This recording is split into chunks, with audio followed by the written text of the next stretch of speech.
Okay, thank you for the presentations. Now let us look at the very last part of the class. We want to look at gender challenges and education.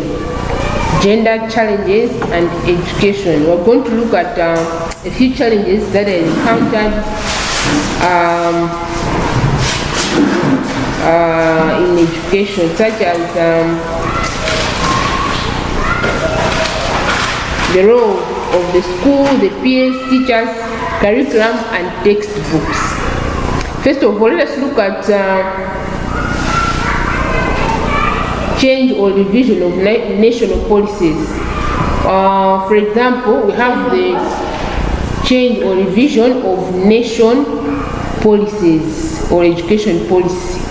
A very good example is the transition of the transition whereby students were able to pay, they were supposed to pay school fees. There was a policy whereby the government said all primary schools should be free. So that one is one of the an education policy which was put in place. The introduction of free and compulsory education, it led to the increase in school enrollment. Despite this one is a male, or this one is a boy, or this one is a girl. Because the fact that the policy of free education was compulsory, it led to the increase in school enrollment by both genders, thereby closing the gap that existed between the two. Because back then parents used to give an excuse, we only sending one sex or one gender to school because of maybe we have issues to do with school fees. So when this policy of free education was put in place, it led to more enrollment. Parents no longer had excuses for them not sending their children to school, and it closed up the gap that existed between the two genders.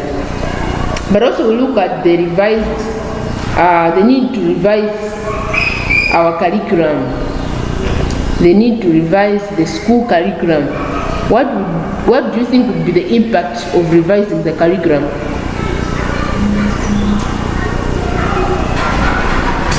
What impact does it bring if the curriculum is revised?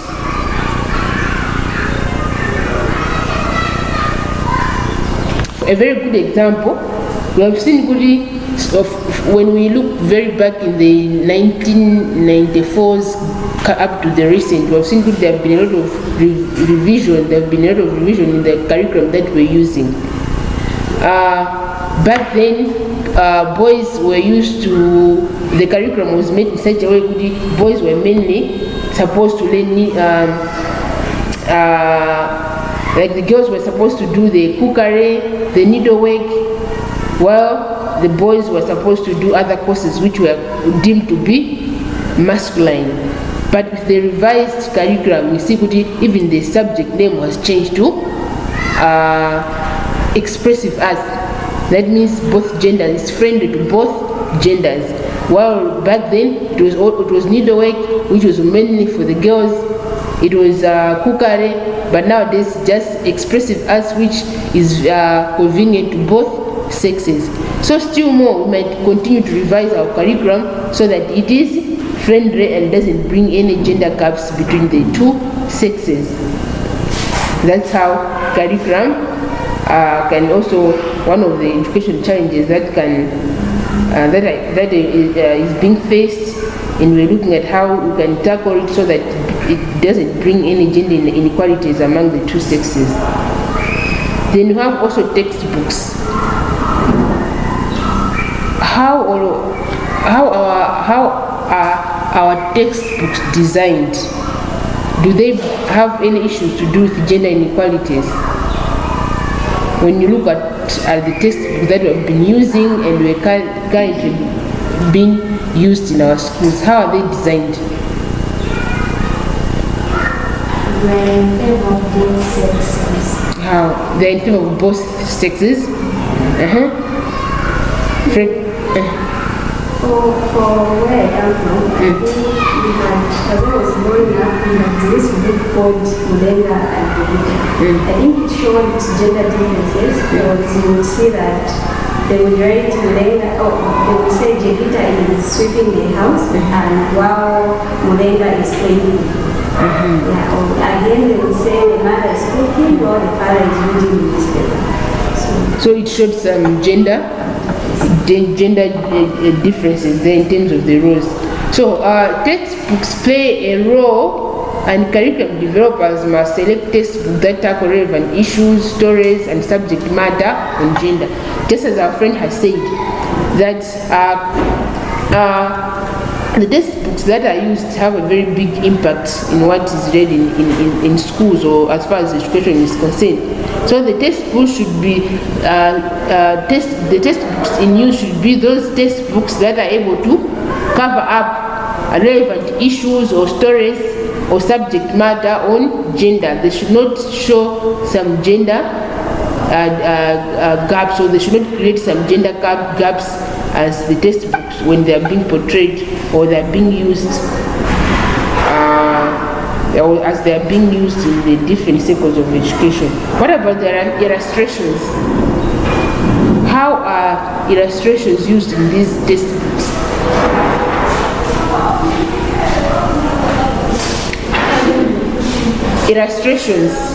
Illustrations used in textbooks.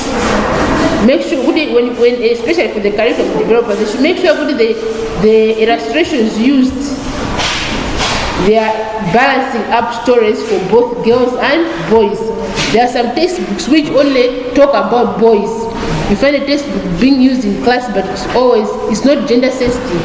It is only favoring the boys, or maybe it's only favoring the girls. So make sure the illustrations, they are also favoring both genders. The textbooks used, the illustrations should favor both sexes.